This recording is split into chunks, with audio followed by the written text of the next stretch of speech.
All right. This is the Tell Me About It podcast. I'm Stella Graham. This is where I get to talk to people who actually know stuff because I know so little. Now, my guest today is the fabulous Aisha Amandury. Hello. Hello, how are you doing? I am good. Now, if you don't know Aisha, she is a stand up comedian. And more importantly, today, she is going to tell me about Kazakhstan because I know embarrassingly little. Like many of us, I did see Borat years ago, and that was my frame of reference. And even watching it, I knew that's not really what Kazakhstan is about or being Kazakh, but I don't know much beyond that. So, Aisha, tell me some stuff about being Kazakh. Well, I mean, you're not the only one, first of all, to look at me and be like, well, you don't look like a middle-aged Jewish man. Why are you saying you're from Kazakhstan? And I've Okay. definitely had people like when I tell them just not be convinced and be like, why are you lying to me? Hmm. Which is always really weird. But Kazakhstan, there's a lot to it. I wasn't actually born in Kazakhstan. I was born in Prague in Czech Okay. Republic.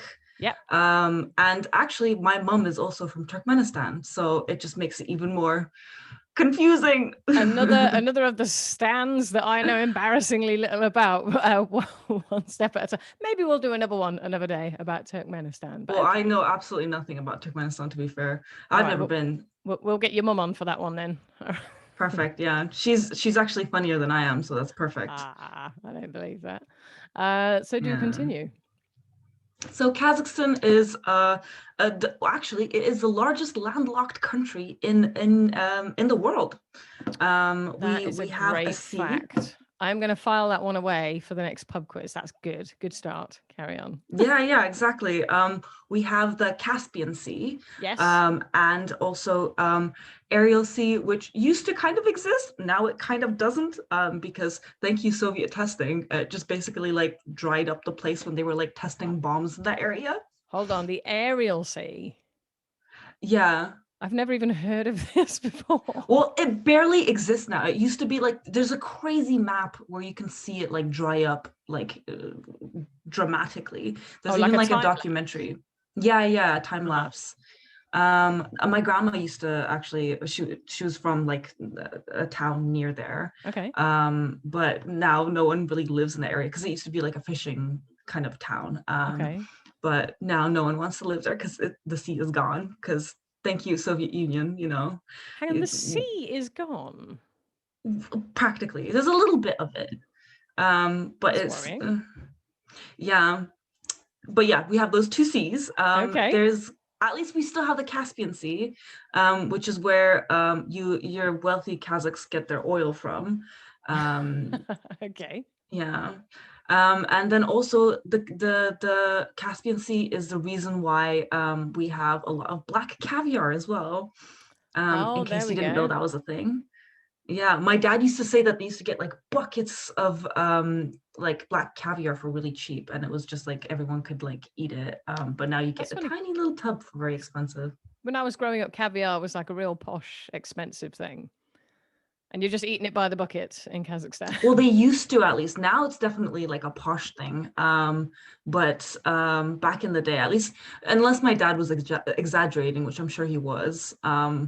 Yeah, apparently they used to get these giant buckets. Uh-huh. But yeah, every single time I go there, Can we ever really trust what our parents tell us? absolutely not. They exaggerate everything, every single thing. Yeah, also because my only frame of reference for Turkmenistan is through my mom. Mm. So the way that I imagine it is just like desert land. But Okay. that's not what we're here to talk about. What more No. can I tell you about Kazakhstan? Well, let me fire some Um, questions. Have you been there? yeah. I actually lived there for 2 years when I was a baby, Uh-huh. when I was two, but I don't remember any of it. Apparently, I was so fat that they thought I was four, but I was two. But I mean, Wow. other than Impressive. that, I used to visit like every 2 years, which was nice. Oh, okay. So Yeah, what's it like as a place? Would I want to go there on holiday? I mean, yeah, I mean, I don't want to slag it off. Like, there's the countryside is very gorgeous, Uh-huh. beautiful place. Mm-hmm. The cities are just a bit like pollution-y, very like Like a crowded, city. at least, yeah, basically like a city. I know it's a lot more like, it's changing a lot now, and there's like a Mm. lot more like youth activity going on. But the countryside is definitely a reason to go to Mm-hmm. Kazakhstan, Mm-hmm. because my family used to do these crazy trips where we would drive to the countryside. I swear, in like some random person that they hired, with a really dusty van, and we would Okay. all sit in the back, all crowded, and then like drive on the bumpiest road ever It for sounds like a like 8 hours a kidnapping. day. This doesn't It sound like kind a of holiday. was. Yeah, it doesn't really sound like a holiday. It didn't really feel like a holiday sometimes. No, did Liam Um, Neeson pop up at some point? Like, yeah, I think I did see him around. No, yeah, it was very dust. I remember several times being really nauseous because the roads were always really bumpy, especially towards like the rural areas. mm-hmm. But I mean, it was nice. We would stop by because they would always sell like watermelon and stuff on the side Oh of the yeah. road. Now you're But once you talking. get to like the proper countryside, Mm-hmm. that's when we would, and I'm not joking here. We would stay in a yurt for like a month. A yurt, Yeah, like what? That's like a fancy tent, isn't it? it is. It's actually like like the traditional nomadic place to sleep. That's how like my ancestors used to live, is they would live in yurts, and then Uh-huh. pack it up every few, like, I don't know, weeks, months, I don't know the specifics, Yeah. and then just like I don't know, trek along the rest of Kazakhstan and find another place to like plop their little yurt and Oh wow. their stuff. Okay. Yeah. So what was it like staying in a yurt in Kazakhstan? What's I don't know, like what are the creepy crawlies all about? Did you ever wake Oh up my in the God. Yeah. I was just gonna say the mosquitoes. Oh. Oh my God, so many tiny little mosquitoes. I remember like a few times they like once one bit me on the eyelid, which was really annoying. I had a Oh. swollen eye. That's not a good place One to time get it, one. yeah, yeah, not at all. There was one time where it bit me like on the lip, so I feel like that was like filler before filler existed, probably. Some of those fancy Kazakh mosquito lip fillers. Yeah. And then I'm big into food, Aisha. So feed me. If I'm going there, what am I going to eat? If you like meat and fat, Yes. and anything to do with horses, you would love it. Because Oh, Kazakhs love eating horses, um, okay. drinking horse milk, and Really? it's soured horse milk as well. So it has a little bit of alcohol. Um, Whoa. Hang on. I've got yeah. questions. I don't think. I mean, yeah, I've never seen horse milk anywhere because I know, like, I've had horse in France. I've had my share of Black Beauty. I've eaten a bit of horse, but it's not something I often would go for. But it's quite popular over there, then. Yeah, yeah, it's traditional.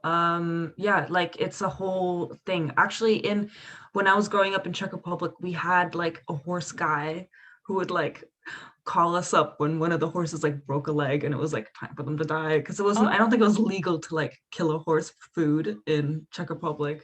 Oh, interesting. exposing my family. Now, do you remember the older horse meat scandal? Yes, because the whole of Kazakhstan was laughing. They're like, what are they making such a drama about? Horse meat is actually better. Uh-huh. Um, but Okay. it's funny because whenever I mention the horse meat thing, because at the end of the day, it's just like another animal to eat. I'm Yeah, actually sure. vegetarian, hmm so I'm better than everyone. I was going to say, you said it in But a self-righteous way as well. You're like, I'm actually a vegetarian. yeah, I'm actually vegetarian. But yeah, but no, horses are a whole like thing. I think sometimes people think that like when I say we eat horses in Kazakhstan, they think that there's like wild horses galloping, and then there's like a wild Kazakh that like comes out of the bushes and like bows and arrows it down. I When mean, it sounded good to me. Yeah. in reality, it's just bred like like cows, and it's Oh, specific horses for eating.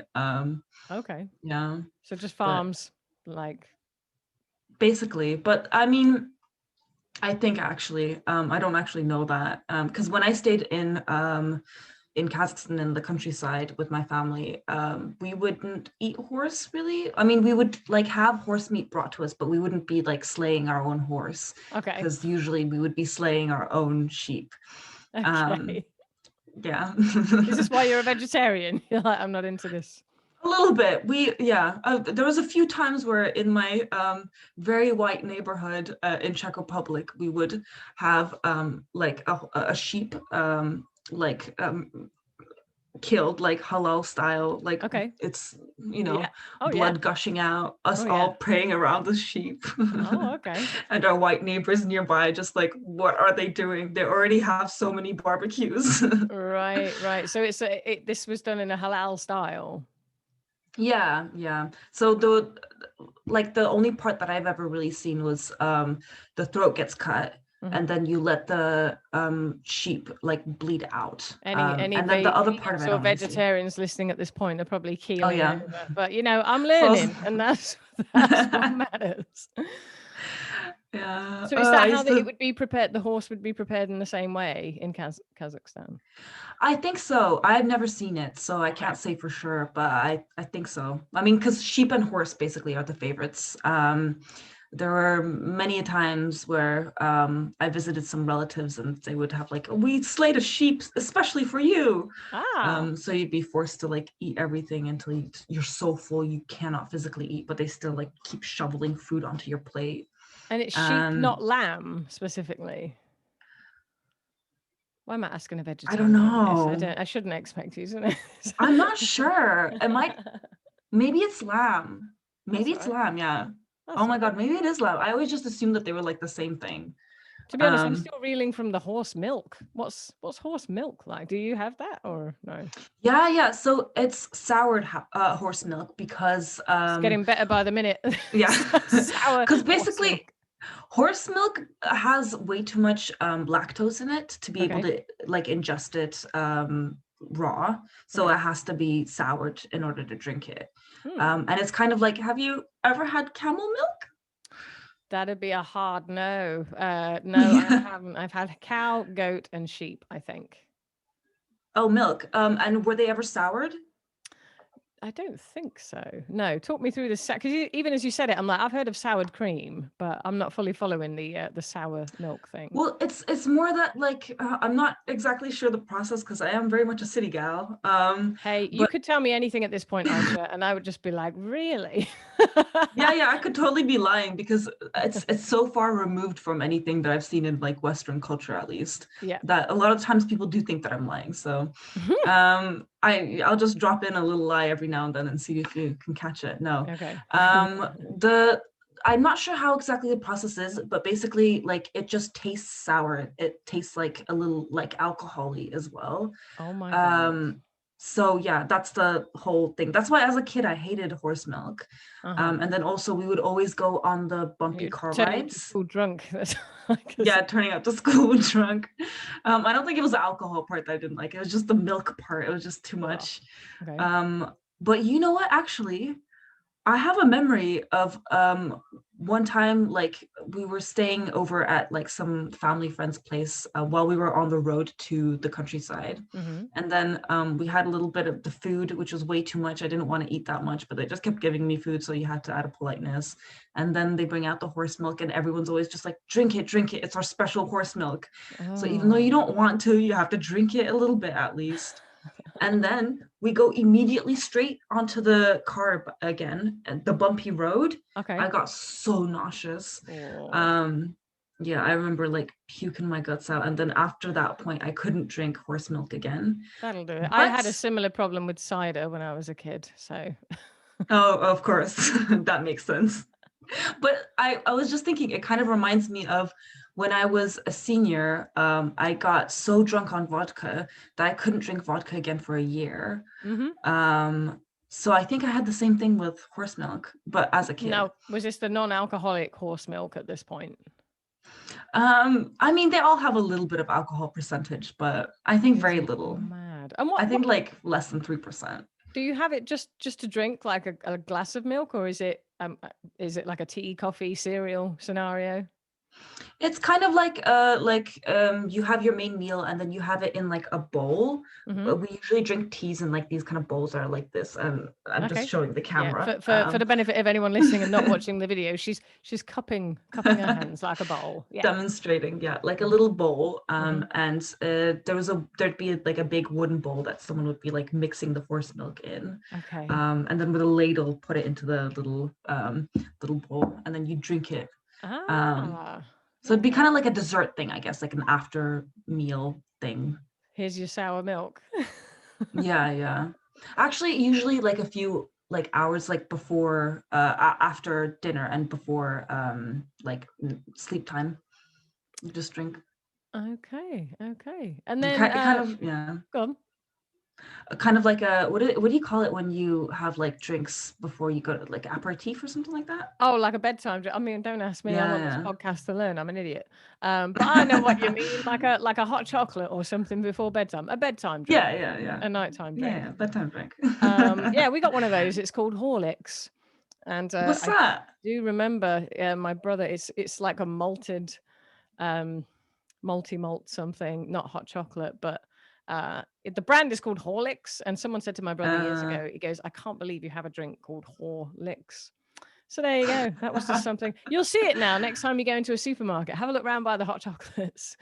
I think you know what? I think I have seen it. I thought it was just like baby milk or something, like milk for babies, like formula or something. Yeah, yeah. No, this was a big hit in my house growing up. Everyone used to love a Horlicks. Who doesn't love a Horlicks before bed? Am I right? That's um, cute. I don't know. What about the clothes then? What if would I need to alter my wardrobe? Can I just rock up, get off the plane in I Kazakhstan? mean, nowadays everyone just dresses like, modern kind of, but like traditionally it would be like this like nice gowny like thing. Oh, I wish I had like something with me because I used to like have like a hat or at least something. Oh yeah, But full there'd be get like up. pointy Uh-huh. things. It's kind of similar to like Chinese traditional clothing or the Mongolian basically, because we're neighbors to them a lot. Right. Yeah. Okay. So like a pointy hat. Yeah, there's like a pointy hat with like feathers on the top. Women used to wear their hair in braids, Uh-huh. like long braids. That was like a thing. Yeah. And then like the basically the Kazakh patterns are very popular. So there'd be like these. You can see it on the flag as well, Mm-hmm. and also in the carpets. Yeah, it just be like these little like vest cape things that you put on. Okay. Yeah. I'm gonna do some Google imaging after this and check it out. Yeah, yeah. I think I didn't do a very good job of describing No, exactly how no, it looks I like. So think I definitely get do it. Google. I think I get it. I just need to see it. And what about sports? Like, what's the big thing over in Kazakhstan? I know that so I'm very bad with sports in general. Okay. But I know that we're supposed to be really good at boxing. And Oh, right. hockey is okay. But boxing, I think Kazakh team is pretty good. Football, rubbish. But yeah. But Boxing, boxing, and hockey. boxing, I couldn't tell you who exactly. Mhm. But they always sound like a little bit Russian sometimes because there's like a lot of like, Russian influence. Oh yeah, because that's another neighbor. Yeah, another neighbor. And then also during the Soviet Union, I think a lot of Russian people moved to Kazakhstan. Because that's another thing about Kazakhstan is it's actually quite diverse. Okay. It's a huge like mass of land. Mm. And there's just basically people from all over the place. Mm-hmm. I don't know if this is 100% true, but somebody told me this. I love it. A lot of North Korean refugees moved to Kazakhstan at some point. Oh, So there's okay. a lot of that. There's also a lot of the Tartar community. Tell me more And then about those because I don't know all who they the, are. oh, Have I put they you on are, the spot? I don't know that much about it. I just know that like my uncles have married some Tartar women. But Tartar. basically they're like it's a different community. They're ethnic group who don't have like a land, basically. Kind of Ah, like the Romani people, where they okay. like move, well, at least like their ancestors would move around. I don't know if I Interesting. did the explanation justice, but That's basically okay. they're I hadn't nomads the even same heard way of that Kazakhs tartar. were. Okay. I thought that was something the dentist used to complain about. You got a bit of tartar in your mouth. Okay, that's well, I've got plenty to go on. And Mm, regionally, because I did have a look on the map and I know that it is massive. mm. The bits that are Huge. nearer to Russia and then Mongolia and stuff, whereabouts would your family be on the sort of north, south, east, west? In the middle, neighboring people, or? Oh, Almaty. Um, at least that's, as far as I know, is a lot of my family's from Almaty. My grandpa's also from a countryside, which name I forgot. This is a problem with not living in, or like not really growing up in Kazakhstan, is that Mhm. a lot of like the local stuff I don't always know, Mhm. especially because like on one hand I could be able to catch up with it all on like social media and stuff like that. But the dominant language in Kazakhstan is Russian, and my Russian is terrible. Um, Interesting. yeah, because my parents were very like adamant about like raising us Kazakh at Uh-huh. home, Yeah. in the middle of Europe. So Okay. we were only allowed to speak Kazakh at home for the longest time. Um, so my Kazakh is definitely a lot better than my Russian. So whenever I'd go and visit there, um, and I would be like going around speaking Kazakh, it would be kind of a weird thing. Like people would be like, "Why do you think you're better than us?" Speaking Oh. Kazakh to us. And does Kazakh sound like anything I might have heard before? If two people were talking in Kazakh and I was nearby, would I be like, that sounds Spanish, but not, you know what I mean? It's a Turkic language, so it sounds similar to Turkish. Okay. But the only time I've gotten that was when I was in Turkey. They'd be like, "Oh, I understand some words." Oh, Whereas right. I think in the rest of the world, when you look like this and you speak foreign, they'd just be like, "Ching chong." I've That's had that interesting. multiple times.